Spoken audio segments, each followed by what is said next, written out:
Bom dia, boa tarde, boa noite, pessoal. Tudo bem com vocês? Espero de coração que sim.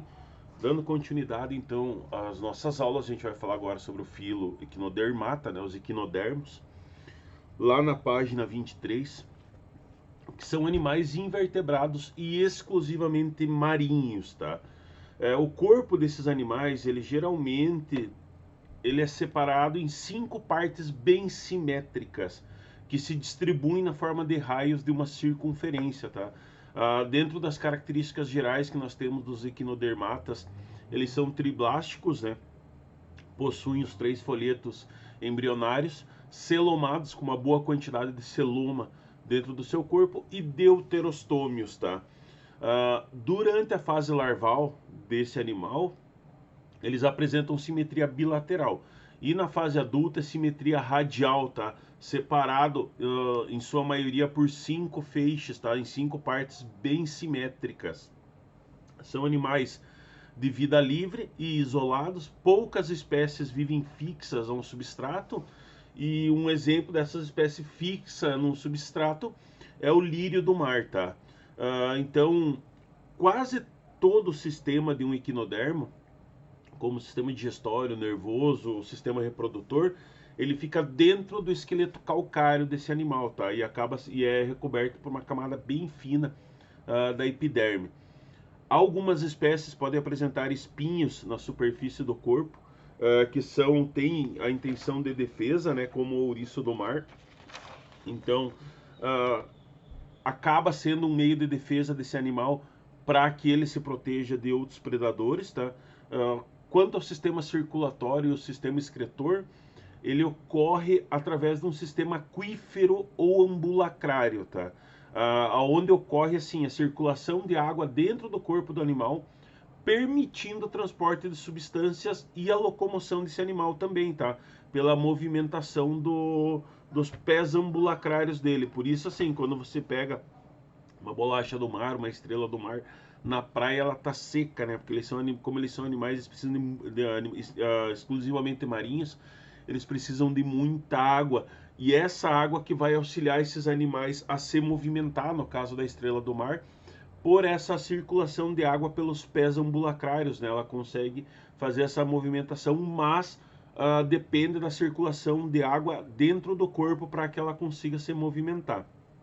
Ao mesmo tempo, também permite a excreção, tá? Pois carregam as substâncias que precisam ser eliminadas do corpo.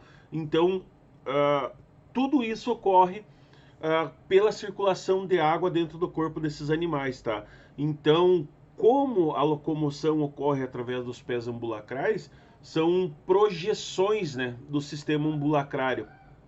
Algumas vezes possui algumas ventosas nas extremidades, né, dos braços, dos pés. Então o sistema ele conta com uma placa que é chamada de madrepórica, através do qual a água do mar entra no corpo do animal, tá?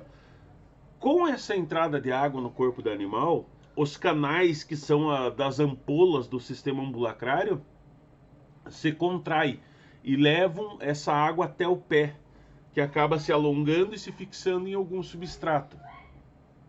Nesse momento, os animais que possuem as ventosas nas pontas acabam grudando, né, auxiliando a fixação e a locomoção desse animal.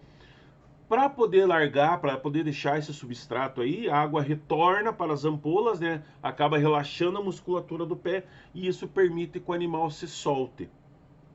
O sistema respiratório deles ocorre através de brânquias, né, que ficam próximas à boca do animal. Então, o sistema ambulacrário também contribui para a respiração através de difusão, porque a mesma pressão que ele faz a contração para mandar água para os pés ambulacrários e o relaxamento muscular força com que o fluxo de água passe pelas brânquias, né? E aí lá nas brânquias, a passagem desse fluxo de ar vai fazer com que ocorra a troca gasosa por diferença de pressão.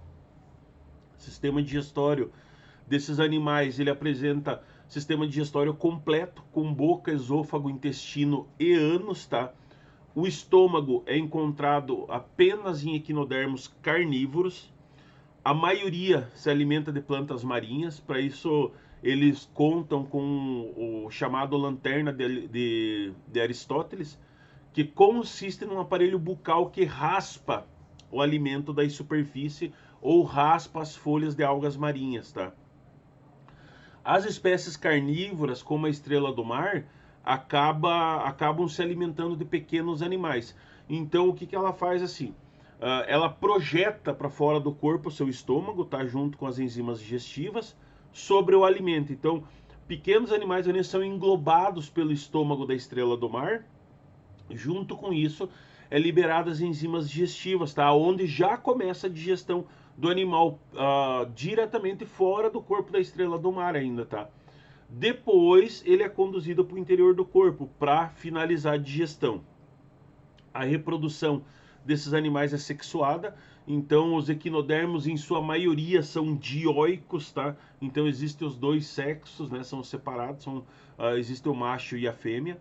A fecundação é externa, através de orifícios da placa genital, de onde os gametas saem para a água.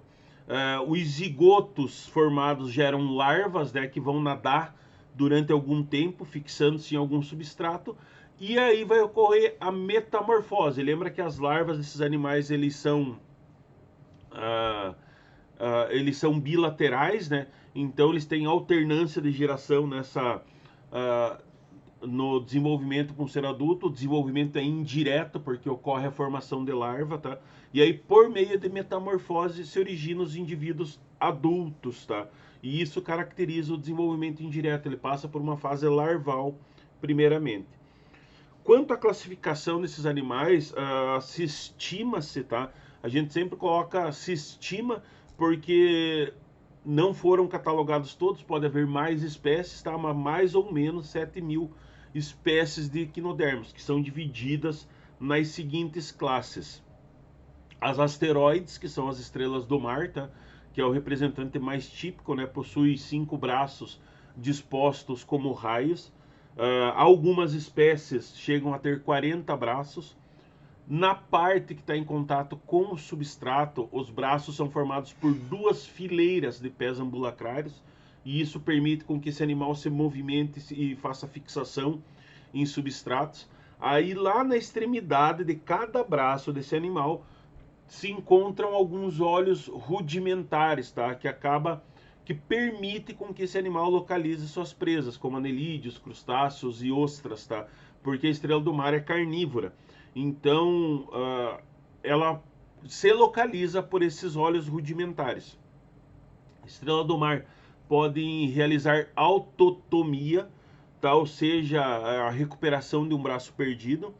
Então, como que acontece isso? Caso venha uma estrela do mar perder um braço ou um braço ser cortado, aquele braço perdido vai se regenerar, vai crescer de novo, e o pedaço do braço que foi perdido vai se regenerar e originar uma nova estrela do mar, tá? Isso é a autotomia. As células são organizadas dessa forma. Então, se ela perder uma parte do corpo, ela se regenera, e aquela parte perdida se regenera e forma um outro indivíduo, tá? Acaba formando uma nova estrela do mar. Temos ainda os ofiuroides, que são as serpentes do mar.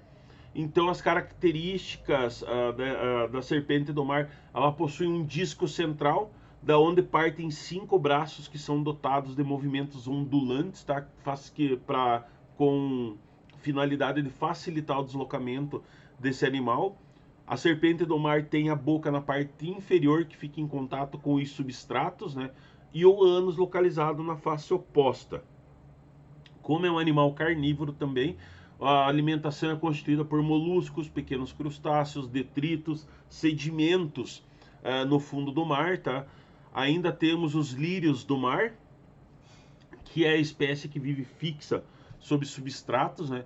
E possui uma base que fica presa ao substrato. Dali partem 5 braços ramificados, que dão a esse animal um aspecto de planta, por isso o nome que foi o nome dado ao lírio do mar, né?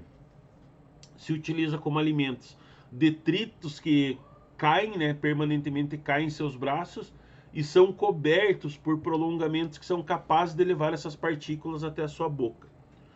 Dentro dessa classe ainda temos os holoturóides, que são os pepinos do mar, tá? Tem o corpo cilíndrico, com placas, né, minúsculas placas que não são unidas, que dão uma consistência menos rígida a esse animal. A maioria tem entre 5 e 30 centímetros de comprimento, mas alguns exemplares podem chegar até 2, tá?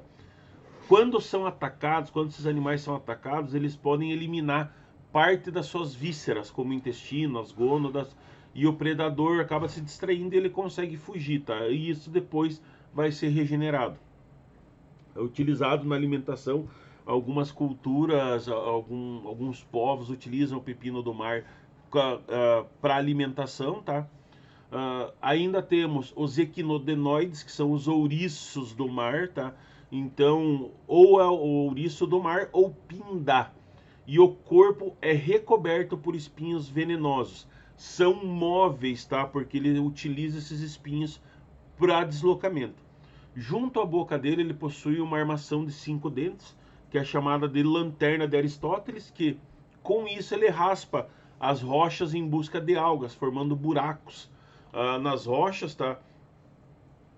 E esse animal se esconde ali dentro. Então, a projeção dos espinhos são para defesa, né? Porque você tem vários outros animais que se alimentam deles, tem peixes, estrelas do mar, caranguejos que se alimentam desses animais. E ele é utilizado economicamente também, né? Algumas culturas, alguns povos acabam utilizando esse animal para alimentação. Ainda temos a bolacha da praia, né?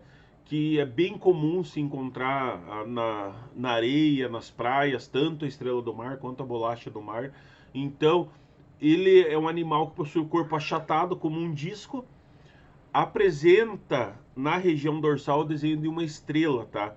E a característica dele é que ele está sempre enterrado superficialmente na areia. E ele acaba captando dali o alimento, que é constituído por partículas orgânicas, tá? Então, essa capacidade desses animais que tem, não existe equinodermos de água doce, né? E a principal característica desses animais acaba sendo da estrela do mar por essa alta capacidade de regeneração dela.